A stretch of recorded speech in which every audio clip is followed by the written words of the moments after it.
O livro dos Jubileus, um texto fascinante escrito entre o segundo século antes de Cristo e o primeiro século antes de Cristo, oferece uma perspectiva única e detalhada sobre as narrativas bíblicas de Gênesis e Êxodo.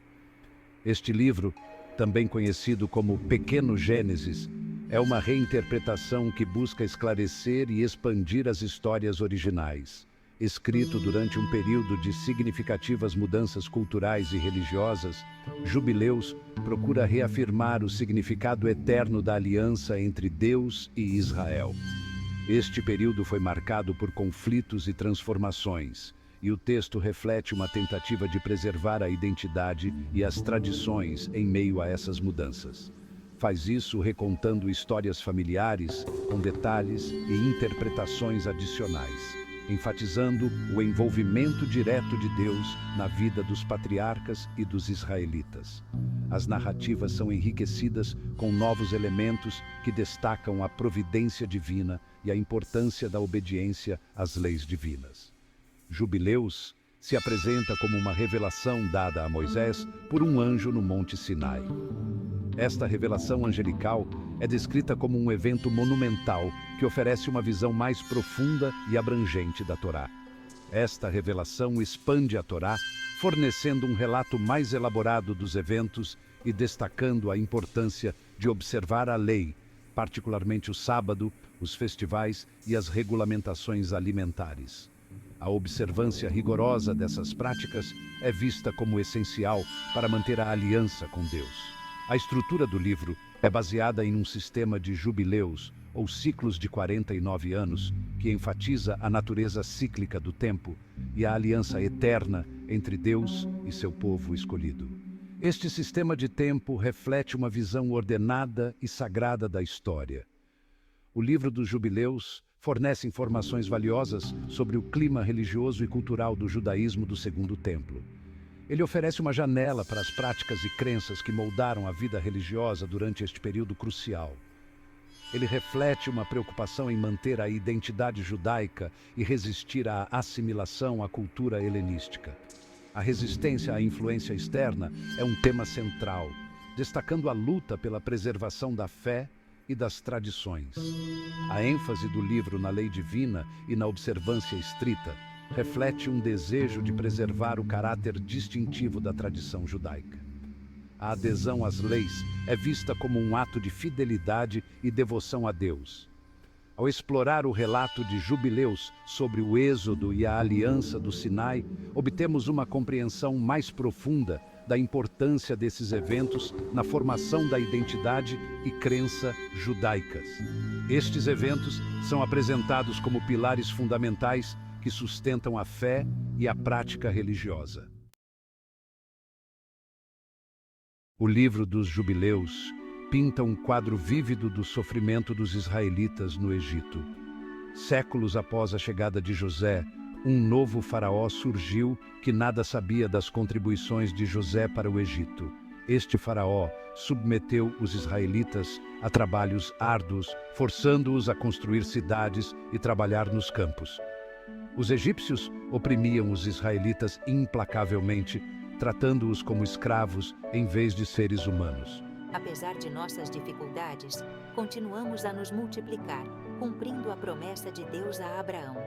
No entanto, nossos apelos por misericórdia não foram atendidos pelos egípcios.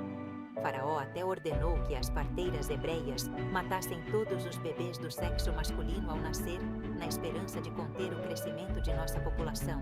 Este ato de crueldade demonstrou a profundidade do ódio dos egípcios e a situação desesperadora que enfrentávamos. Enquanto os israelitas clamavam a Deus por libertação, suas orações chegaram ao céu.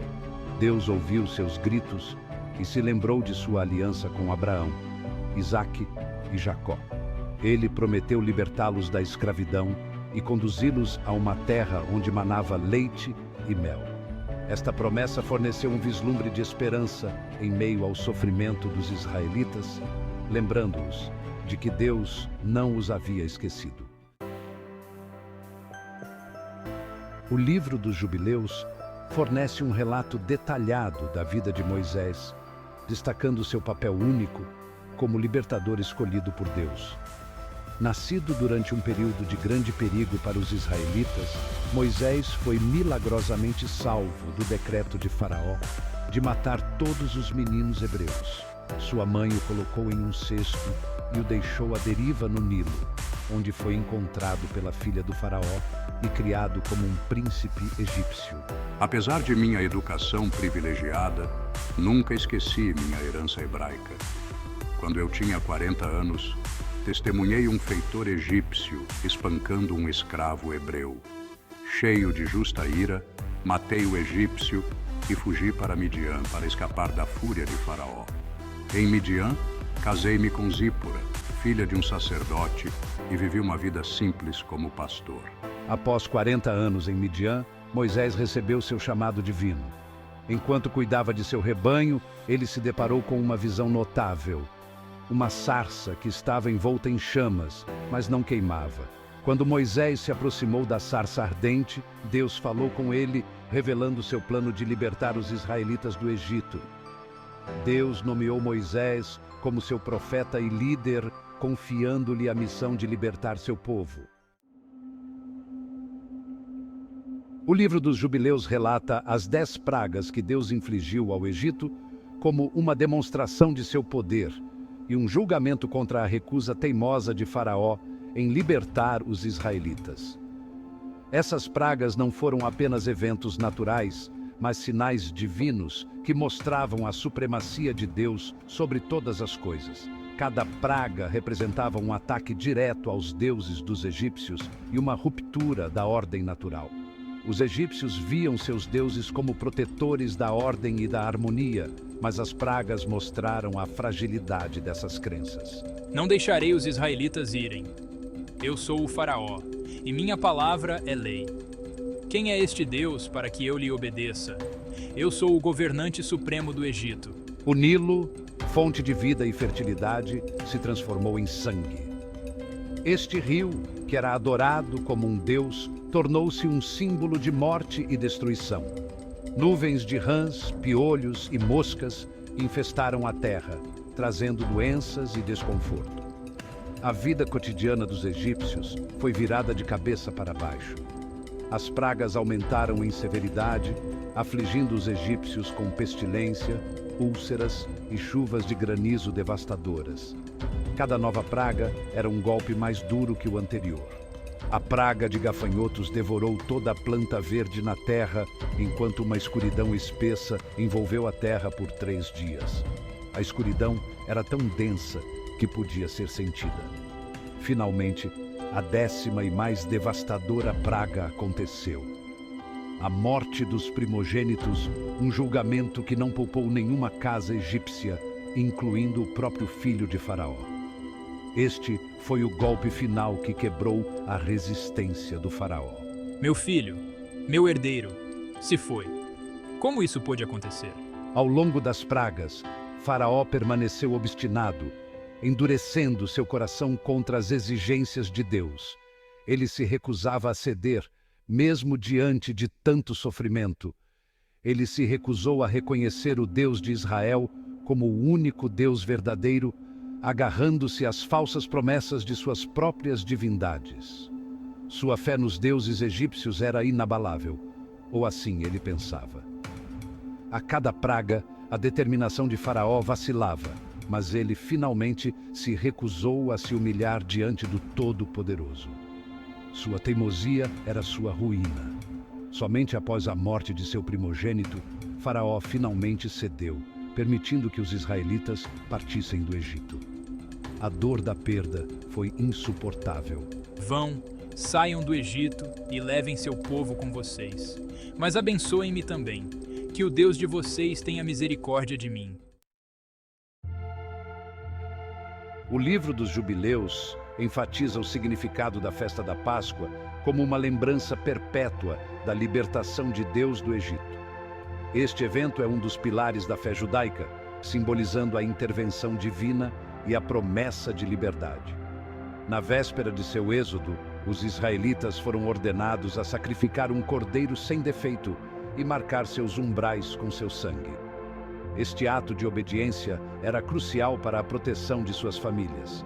Este sangue serviria como um sinal para o anjo da morte passar por cima de suas casas, poupando seus filhos primogênitos da praga final. A marca nos umbrais era um símbolo de fé e confiança na promessa de Deus. Devemos seguir a ordem de Deus. O sangue do Cordeiro nos protegerá. Nossa fé nos guiará através desta noite de provação. Seguindo as instruções de Deus, os israelitas celebraram a primeira refeição da Páscoa, comendo o cordeiro assado com pão sem fermento e ervas amargas. Cada elemento da refeição tinha um significado profundo, representando a pressa da fuga e a amargura da escravidão. Esta refeição, imbuída de tristeza e esperança, marcou o início de sua jornada para a liberdade. A preparação para a partida foi feita com grande expectativa e emoção. Quando o anjo da morte passou pelo Egito, os israelitas se amontoaram em suas casas, o sangue do cordeiro os protegendo do perigo. A noite foi longa e cheia de tensão, mas a fé manteve todos unidos. Estamos seguros graças ao Todo-Poderoso. Nossa fé e obediência nos trouxeram até aqui. A festa da Páscoa, instituída como uma ordenança duradoura, serve como um testemunho da fidelidade e poder de Deus. É um lembrete constante da aliança entre Deus e seu povo. É um momento para os judeus se lembrarem da libertação de seus ancestrais da escravidão e refletirem sobre o significado de liberdade e redenção. A história é passada de geração em geração, mantendo viva a chama da esperança. O Seder da Páscoa, com seus alimentos e rituais simbólicos, mantém viva a memória do Êxodo, transmitindo sua mensagem de esperança e resiliência a cada nova geração. Cada detalhe do Seder é cuidadosamente preservado para honrar a tradição. Nós nos lembramos e agradecemos por nossa libertação. Que esta celebração continue a nos inspirar e fortalecer nossa fé.